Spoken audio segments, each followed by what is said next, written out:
Welcome back to This Guy's Garage. I just got off the eBays and finished ordering a Sherwin Williams Clear Pack FC720 Finish Clear. I ordered it with a medium hardener. The kit comes with a fast hardener. As on the website, you do have to mention what hardener you do need for the climate that you live in or the temperature that you're painting at. So let me tell you why I chose this clear.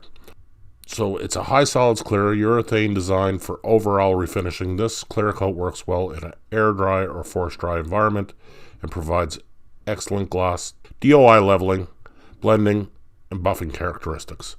The blending and buffing characteristics was what I was most interested in because the project I have coming up next, which is my Mustang, does have some zones that need to be blended in. So that's why I picked this particular material.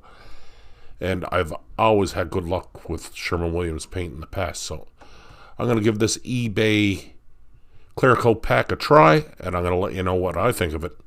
So stay tuned for that coming up. So thanks again, as always, for stopping by This Guy's Garage. Really helps us out when you hit that subscribe button. Leave a like, ask any questions in the comment down below, and until the next time, this guy out.